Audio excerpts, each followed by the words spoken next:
If we have kids, I really hope they don't look like you. My ex had way better genes, my fiancée said, while we were picking out flower arrangements. I said, good to know.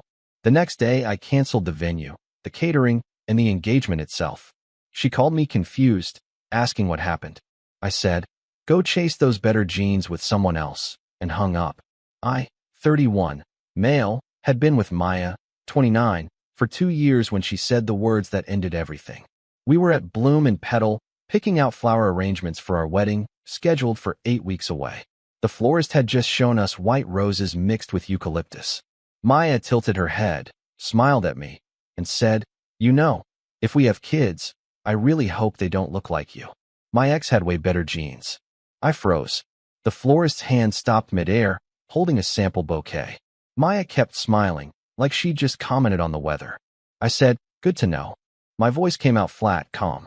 She laughed, squeezed my arm, and turned back to the roses. The florist cleared her throat and asked if we wanted to see the centerpiece options. I nodded, pulled out my phone, and started typing notes. Not about flowers. About cancellations. Venue first. Catering second. Photographer third. DJ fourth. The deposit on the rehearsal dinner. The shuttle service for guests. Every single vendor we'd locked in for August 17th. Maya kept talking about baby's breath and ribbon colors. I kept building my exit strategy. By the time we left Bloom and Petal, I had a plan. By the next morning, that plan was in motion. When Maya called me at 11:42 a.m., her voice cracked with confusion. What happened? The venue just emailed me. They said you canceled. The caterer too. What's going on? I said, go chase those better genes with someone else. Then I hung up. Maya and I met through mutual friends at a barbecue in July 2022. She worked in marketing, had a laugh that filled rooms, and made me feel like the only person in any crowd. 6 months in, we moved in together. A year and a half later, I proposed at the same park where we'd had our first real date. She cried, said yes, kissed me in front of 40 strangers who applauded. It felt perfect. Wedding planning started 3 months before that flower shop visit. We set the date, booked St. Catherine's Hall, hired a photographer who cost more than my first car. Maya's parents offered to split costs 50-50 with mine. My mom cried happy tears when we told her. Maya's mom hugged me and said, finally, someone stable for my girl. Stable. That word showed up often. Maya called me her rock, her safe place, her forever guy. I liked being that for her. I worked in IT management, pulled decent money, owned my condo outright. I wasn't flashy, but I was reliable. Maya said that's what she needed after her last relationship. Her ex, Carter, had been unpredictable. A personal trainer with a motorcycle and a habit of disappearing for days without explanation. They'd dated for 3 years. She said he'd broken her heart twice before she finally walked away. I didn't mind being the opposite of Carter. I liked being the guy who showed up, who kept promises, who didn't make her guess where I was at 2 a.m. But over time, Carter's name kept surfacing. Maya would say things like, Carter always hated sushi, but I'm glad you're open-minded. Or, Carter would have made a scene about my work schedule, but you get it. The comparisons felt constant. I told myself it was normal. People referenced their past. It didn't mean anything. Except sometimes the comparisons weren't flattering.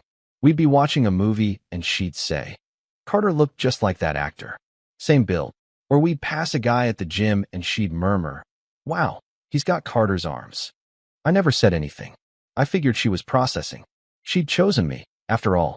She'd said yes to my proposal. That had to count for something. But the week before the flower shop, we'd gone to a family reunion on her side.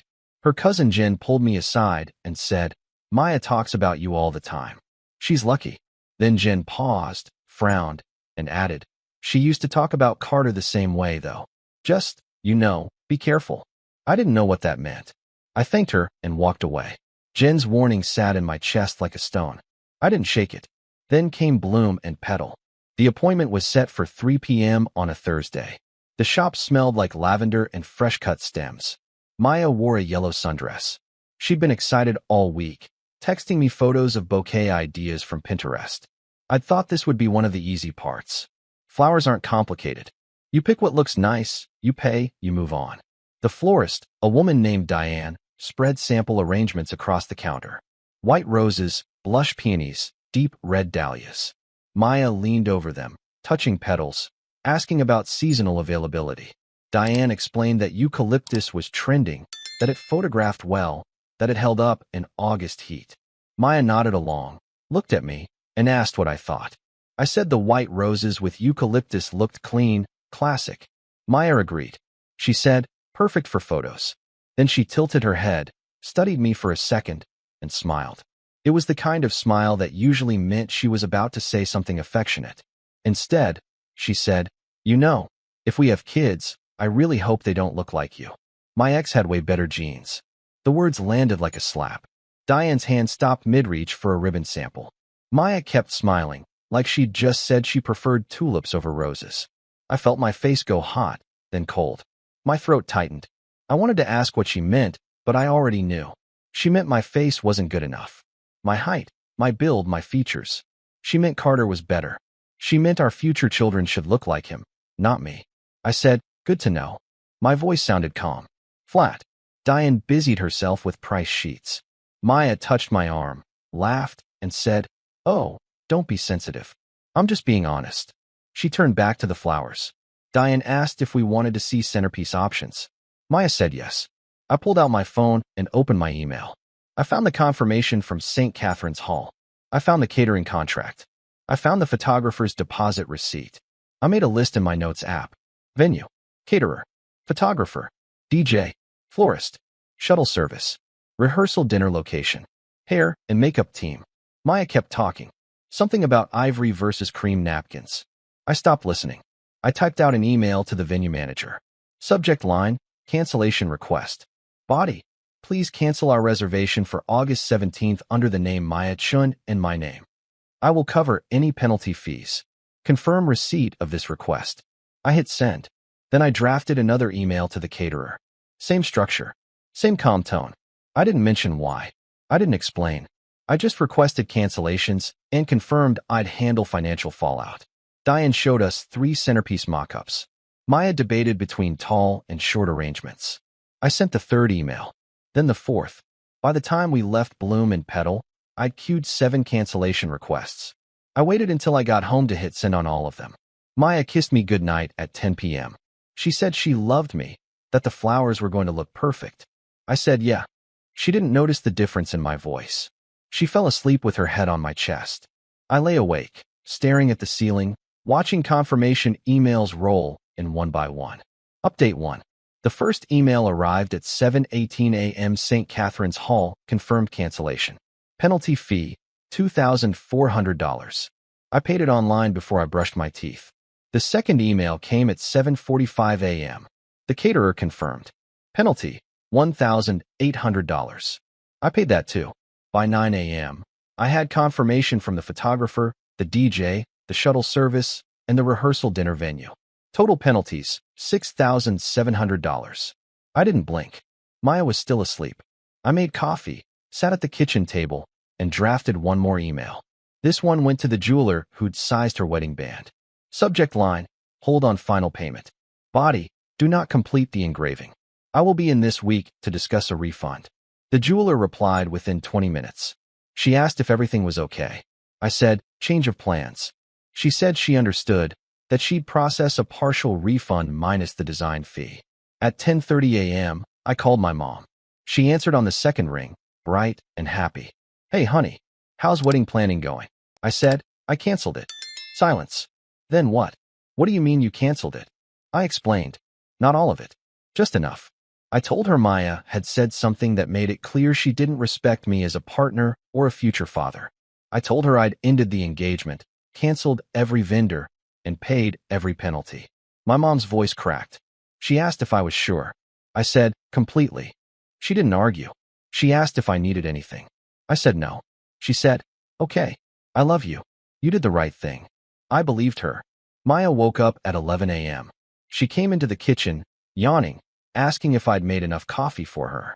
I said yes. She poured a cup, sat across from me, and checked her phone. Her face changed. She scrolled fast, eyes widening. She looked up. Did the venue just cancel on us? I said no. I canceled. Her mouth opened. Nothing came out. I sipped my coffee. She scrolled more. The caterer too? And the photographer? What is this? I said. I ended the engagement. She laughed. It sounded confused, almost hysterical. She said, "What are you talking about? Why would you do that?"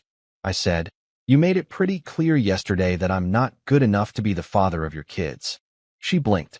"What? The flower shop? That was a joke. You know I was joking." I said, "You weren't."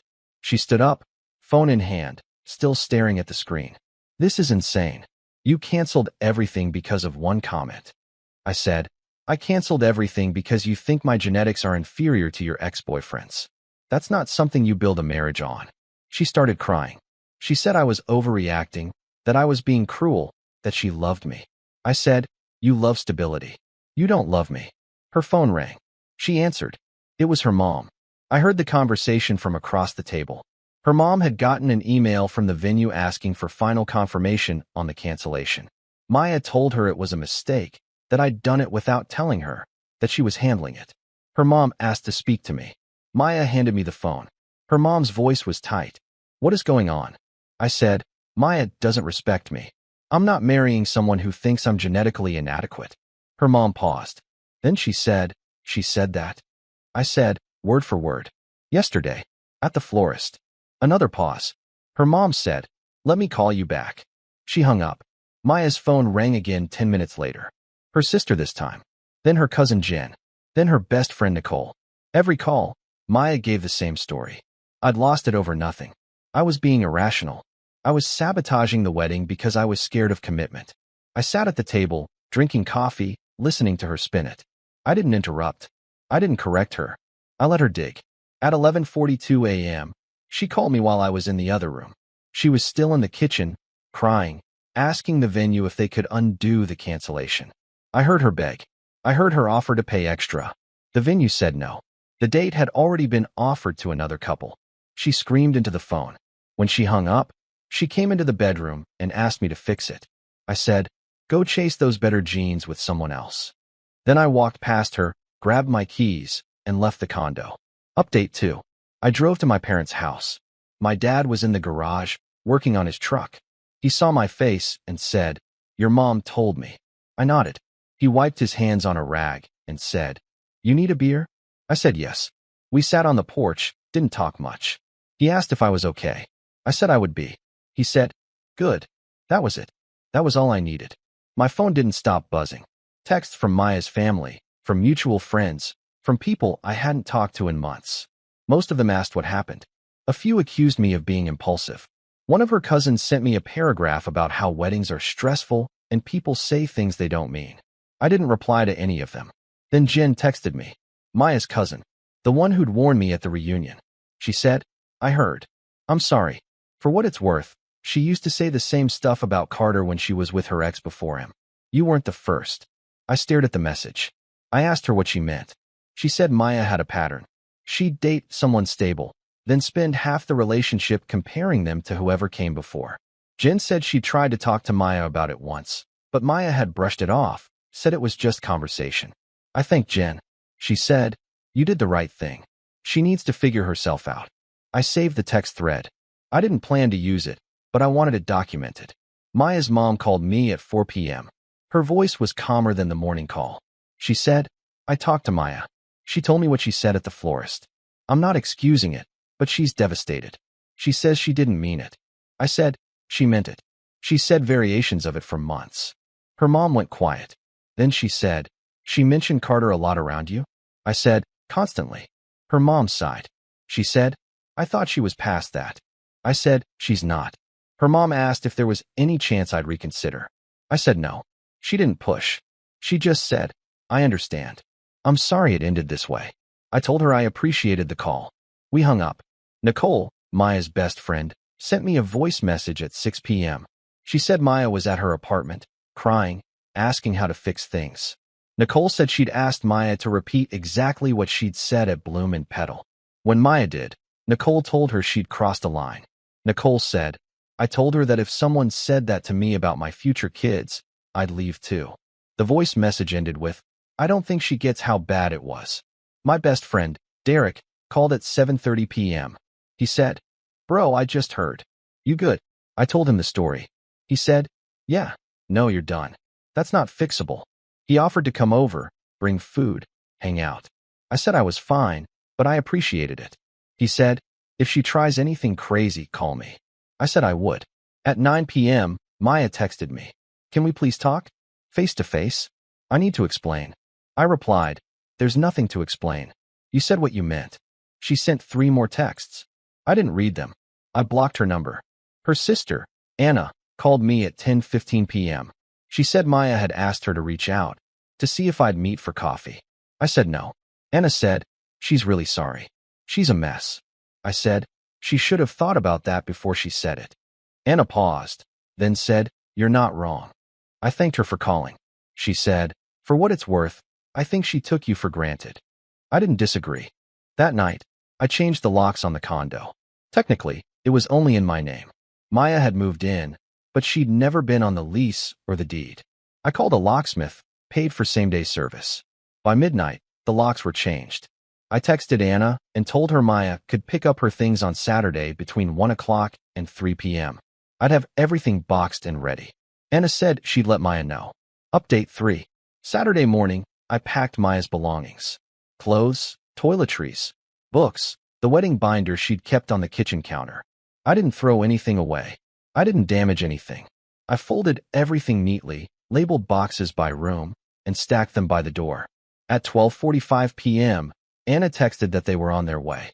I said the door would be unlocked. I'd be in the bedroom. I didn't want a scene. They arrived at 1:10 p.m. I heard Maya's voice in the hallway. She was crying. Anna was quiet, probably helping her load boxes. I stayed in the bedroom, door closed.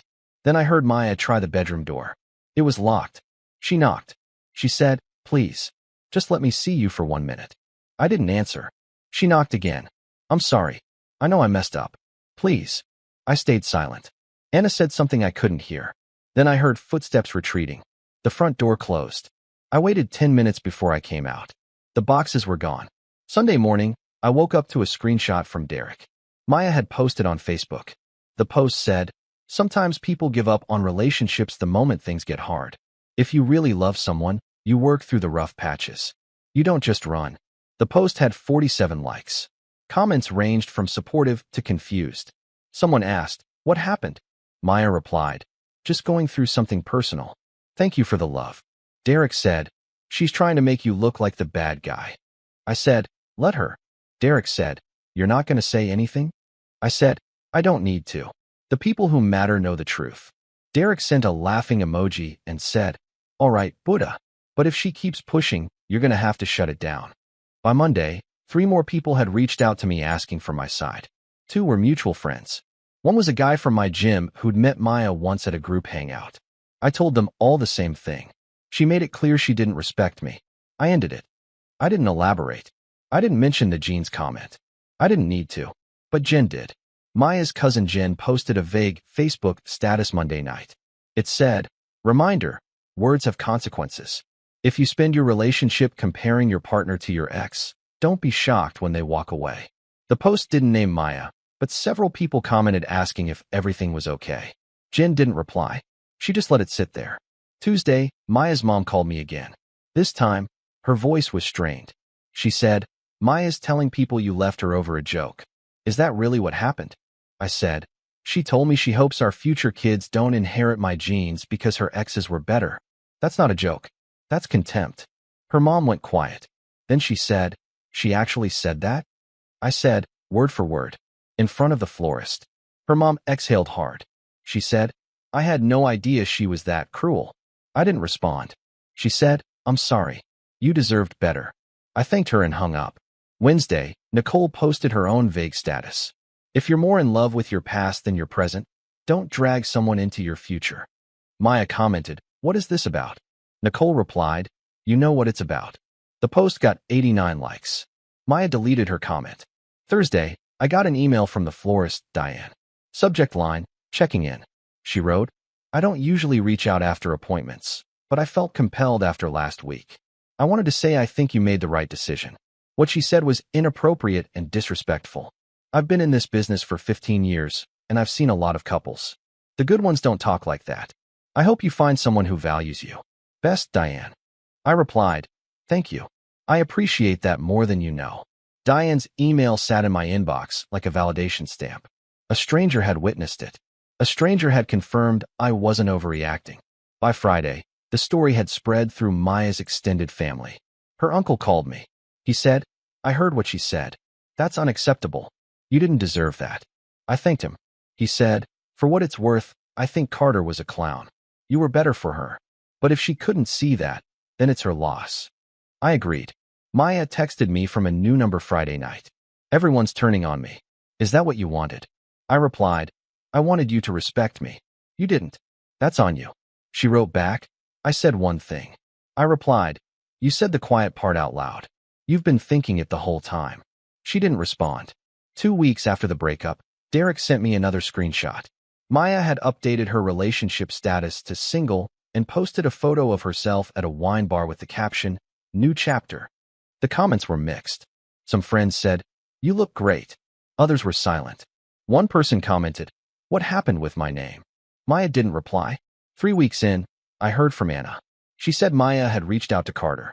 She'd texted him, said she missed him, asked if he wanted to get coffee. Carter had read the message and never replied. Anna said Maya had cried for 2 days. I didn't feel bad. I felt nothing. A month later, I ran into Nicole at a coffee shop. She said Maya had tried to restart wedding planning with a new guy she'd met on a dating app. They'd been seeing each other for 3 weeks. Nicole said, "She's calling him her second chance. It's weird. She barely knows him." I said, "That sounds like her." Nicole nodded. She said, "She's not over you. She's just trying to prove something." I said, "That's not my problem anymore." 6 weeks after the breakup, Jen texted me. She said Maya and the new guy had broken up.